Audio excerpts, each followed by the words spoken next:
Hey Dave, how you doing? Good. Um, hey, probably a thing everybody wants to know, I'm guessing, is what's the rotation plan for this weekend? After yesterday's workout, we're going to stick with the same rotation And why'd you decide to do that? because they both feel good, healthy. No one has a sore arm, no complaints, ready to go. And Molina's had he was, I guess, the guy we wondered about. Maybe he's had his last two starts has been his shortest. What are you seeing from him? How do you expect him to bounce back? Yeah, hopefully he does, has a better outing than he has the last couple. Um, but I don't know. He's just got to go out and pitch. I mean, he's an older guy. He's got a lot of weekend experience at this level, and hopefully he'll go out and have a good outing for us. I expect him just to be a lot better. And you said the other day that you thought, not having midweek games would be helpful and the guys could get refreshed a little bit. Well, what'd you see from them yesterday in terms of that? Maybe having a couple days off and how they responded to that. It was good. It was good. You could tell they were excited to be back out on the field. We're out there, hour and a half, 2 hours, and it seemed a little different, a little louder, and I expect today's workout will be the same, and guys getting ready to play their last, home SEC series here at Baum Walker, so it'll be good. Yeah, I might have a couple more. I'll turn back to Oliver. Thanks. Ellis. Yeah, Coach, Mississippi State, obviously Durangelo gets a lot of the headlines with their starting rotation, but their other guy, Steven, is leading the SEC in innings, and I think Durangelo's top five in the SEC. Just what's the key to attacking those guys and getting them out of the game? Well, they're both really hard throwers. You just got to stay in the zone. They're awfully good. I mean, that's as good as 1-2 punch in the league, the way I look at it. At least statistically, Stephen, he's been getting after it on Fridays, and Sanjo's been doing great on Saturdays, real well. So, yeah, we've got our hands full. We know it. And obviously Gage Wood's been throwing really well this weekend. Obviously not going to start this weekend, but what do you see his role being like? Do you think you might get creative with how you use him, maybe long relief, or do you see him potentially closing some games again, or just how do you see his role down the stretch? Well, we'll kind of let the game tell us what to do for the most part, but he could either be early out of the pen if it doesn't go well, or he can finish a game for us as well. So, it's he's throwing the ball as good as anybody, and deserves to be out there. So we'll just kind of see how it's going. What's the score? What's the inning?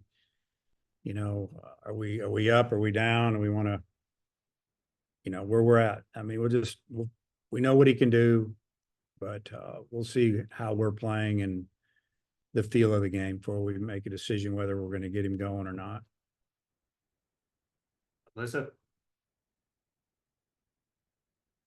Hey Dave, I'm curious, do you have conversations with Kendall, being an older guy, about just, reminding him, take a deep breath, relax? Like what are those conversations, if you have any, for a guy right now as you want to get him going when the postseason starts?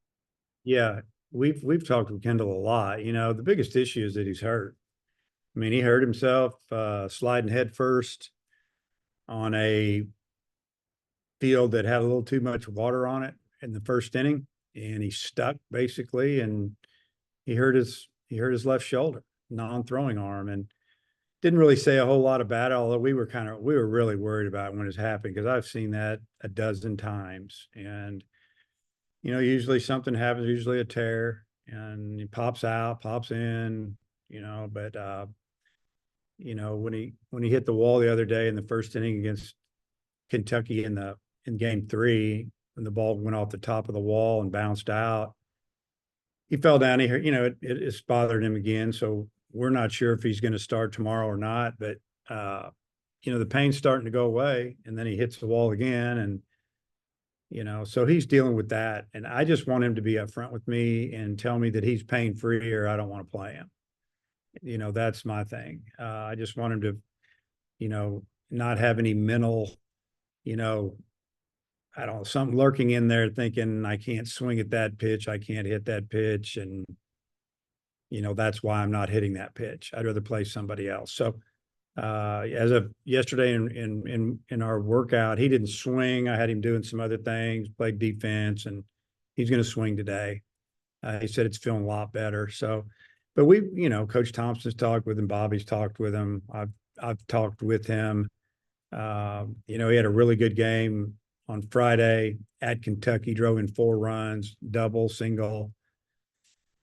Not so good after that. Saturday probably felt the same way as he did Friday, and not much happened. And then Sunday, he kind of hurts himself after I don't even think he'd hit yet. So we'll see how it goes today. And I know you guys will be back after the SEC tournament back at Baum-Walker Stadium, but to talk about these guys who are going to be celebrated for senior day and kind of be rewarded, that this class and what this has meant for the team and the upperclassmen that you have here. Yeah. We have more than normal, because this isn't normal days. You got kids transferring in and out. As a matter of fact, we had a meeting the other day talking about maybe we ought to talk about really what you need to do to be able to be in senior day. Are you a true senior? Are you a 4th-year player that's going to sign? Are you a transfer that comes in here for 1 year? Are you going to go through senior day? And yeah, it's kind of interesting, but we've had some of these kids in our program for a while, and some are new. It's the key to recruiting is getting the young kids, and the key to winning these days with the portal, we still believe, is bringing in the high school kids and recruiting around them, because they know what your program's all about, and they can pass it along as they get a little older, instead of just, getting a bunch of 1-year guys, which they've done well here and we've enjoyed them. And they've been a big part of our team. And, to us, they're Razorbacks forever. And most of those guys come back and work out now if they're in professional baseball. But really, it's the young guys that you can get in here for 3 years, usually at a minimum, unless they're draft eligible and they're that good. Like Benintendi, he was 2-year draft eligible, and Wallace, and they both did great here for 2 years. So that means a lot. I mean, I'm proud of those guys. When the guys are graduating, some already graduated, some are working on masters. So, that's what it's all about. Come in here, and if you don't get a degree, get really close. You can see the light at the end of the tunnel and finish it up after pro ball. Steve. Thank you. Yeah.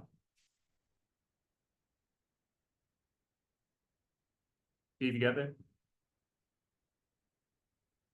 Well, I guess you are referring to me, but Coach, we've seen a rash here the last few years where Mississippi State wins a national championship, falls off, Ole Miss doesn't, and LSU to a certain extent. But the Razorbacks, I guess really since 2016, have been a very consistent contender. What do you kind of attribute that to? What's the secret to sustained success at the University of Arkansas? Well, I really don't want to tell anybody. Really, honestly, it's about the players, getting the right kids in here, and then also keeping my coaching staff together. There's a lot of camaraderie. The players know that the coaching staffs, all of us, we all get along. We like each other. We hang out away from the field. Our families hang out. I think it gives them a little better feeling. We're not talking about, we don't have to talk about winning a national championship or getting to Omaha. It's kind of expected. And that's what we're trying to do. We just want guys to work hard and have some goals. Hopefully that's to play in the big leagues one day, or at least professional baseball. So, they realize that we work extremely hard, and, they have that goal. So that's what they want to do. I think to be good every year, you have to make sure that your roster can handle your schedule. So you've got to have enough pitching. Last year we were very fortunate to get through and have the year that we had with all the injuries. I've never seen anything like it. And we just kept having another guy step up, and kind of was mind blowing, honestly. Same as position players. We had a couple of guys that weren't even playing. Next thing you know, they're playing, they're leading us in hitting after 3 weeks. And I think one of them went to, just started playing when we played Mississippi State last year. Holt, he got 6 or 7, 8 hits down there. And we're like, wow, man, am I stupid? I should have been playing this guy all year. And, you know, so we've had some guys like that that have really are program guys that it means a lot to them. I'm sure Mississippi State's the same way, and Ole Miss, and they just ran into some rough times there. But to be good every year, it's really a mindset, a lot of expectation, and a lot of policing each other. And that's what we have our players do. You know, it's all about the players taking care of the program and making sure guys are doing the right thing. And, you know, they're not perfect. We get it. Kids are going to be kids, but there's just a lot of expectation around here. And I don't feel like the kids feel pressure from it. It's just, that's what they want. And, you know, last year we felt like as a team and a staff that we won the SEC West, tied for the SEC championship, and nobody around here knew it. I mean, it was kind of like we didn't get to Omaha, and they didn't think we had a very good year, which was, you know, a little frustrating for us as a staff. But I do appreciate where we're at in our program. There's a lot of expectations, and that's the way we want it, and the players know that. But it's player driven. It's about their mentality and attitude, and they want to be good every year, and they don't just talk about it. They work and get there. Hodge?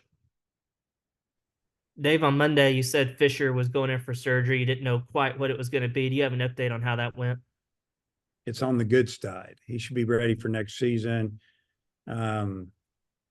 Yeah, just didn't have to do full Tommy John, just a little bit of action in there, and they fixed it. And he should be able to go next January. You know, he'll rehab, and he should be good to go, like full bore when the season starts, if everything, you know, stays the way it is. Was it that internal brace thing that you mentioned? Yes. Yes. Gotcha. And with Hagen, I remember a couple of years ago when you had Kevin Kopps, I remember you mentioned like y'all thought he was going to be pretty good before the season. You just didn't quite maybe know how you were going to use him. With Hagen, did you know that maybe he was in store for a season like this, like even before the season started? Oh yeah. Yep. 100%. I mean, we saw him work out all summer here. We saw him get bigger and stronger. You know, he was still 19 all last summer. He turned 20 in August. He'd already had 2 full years of being in the middle of a couple of pretty good teams, a SEC championship team and a team that went to Omaha when he was a freshman, and he was the reason we got to go. And when he turns 20, you can just see him physically starting to look older.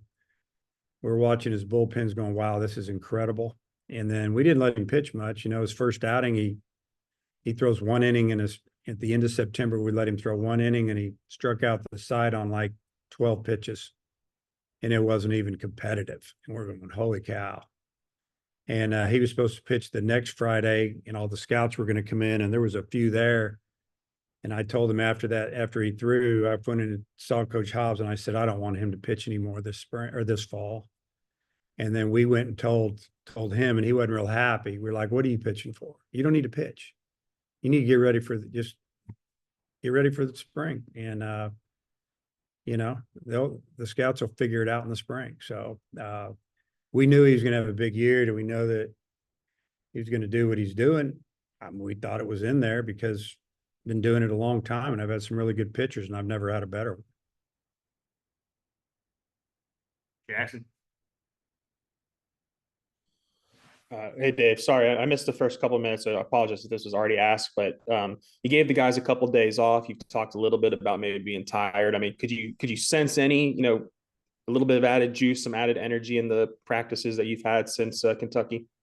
Yeah, well, we've only had one, and it was voluntary because they're in finals. They all showed up.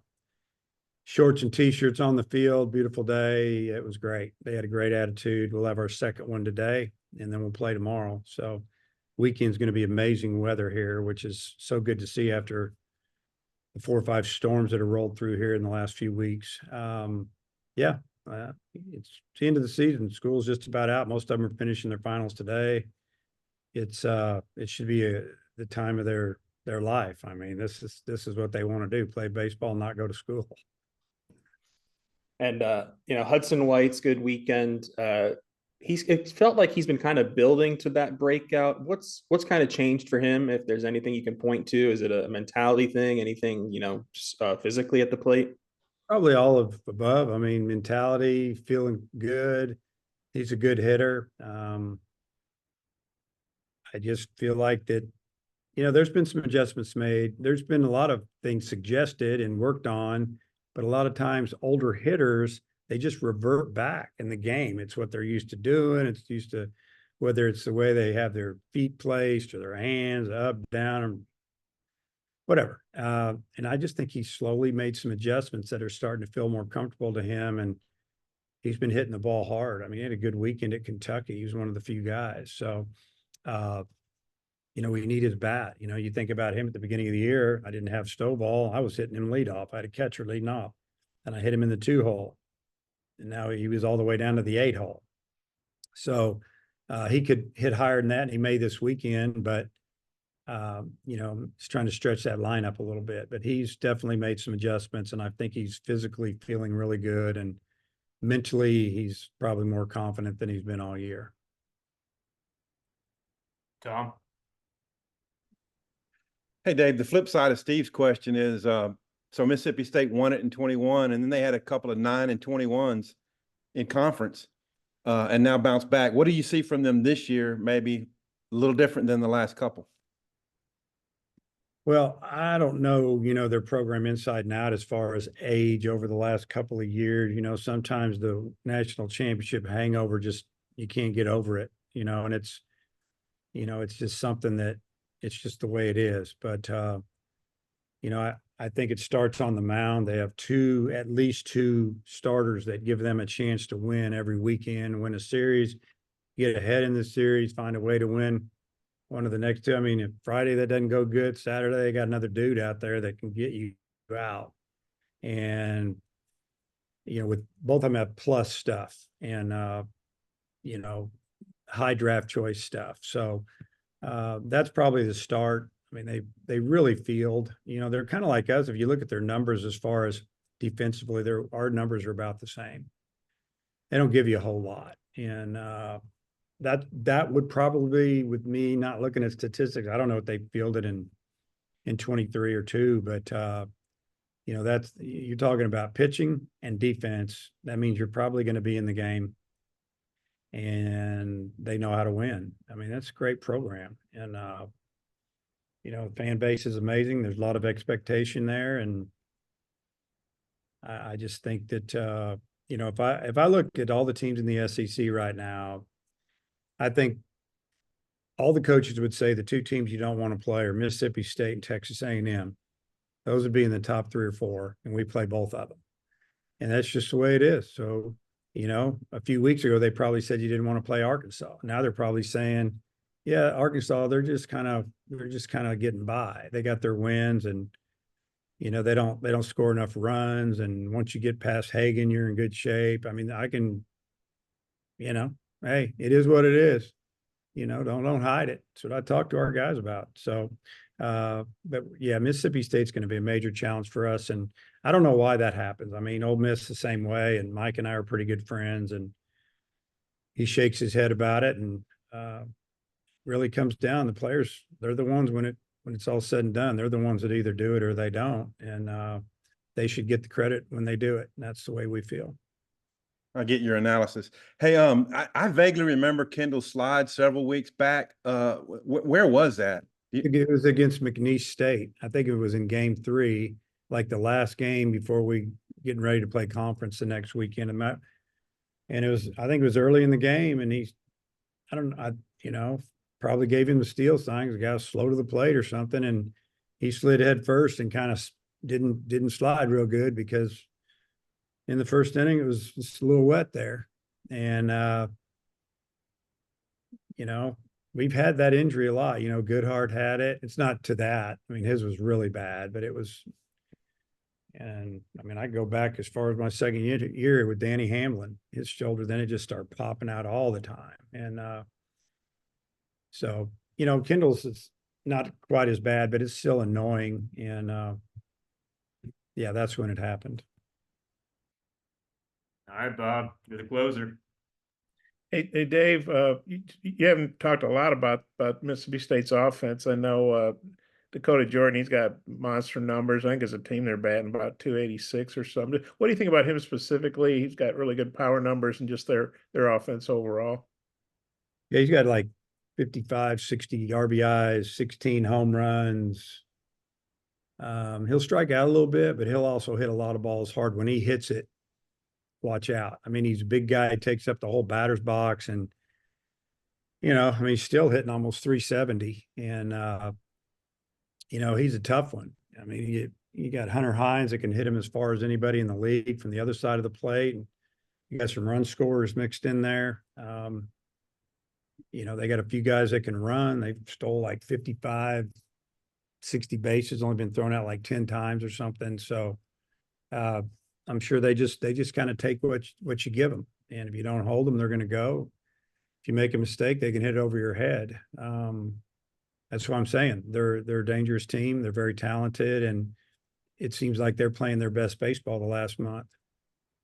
Yeah, and just kind of play off that. I mean, I've never been very good at math, but they're 14-10. You're 17-7. So I would guess they're probably thinking, man, we go in there and sweep. We're tied with Arkansas. Everybody's talking about Arkansas and A&M, but Mississippi State's kind of sneaking. They're kind of lurking there in the background, kind of, and they're hot, like you said. Just kind of. I mean, it's a pretty big series. I don't know if people realize, it could be for first place. Yeah, you're right. I mean, believe me, we know where they're at. We don't feel like they're hiding in the corner. We know right where they are, and they're right on our tail. And A&M probably feels the same way. It's the end of the year. It's pretty exciting. I think if you're a fan, you should love this stuff. And hopefully our fans will come out to the ballpark and watch two good teams going at it that have a lot to play for. Yeah, I think I'm good. Thanks. All right, Coach. Thanks for your time. Okay, guys.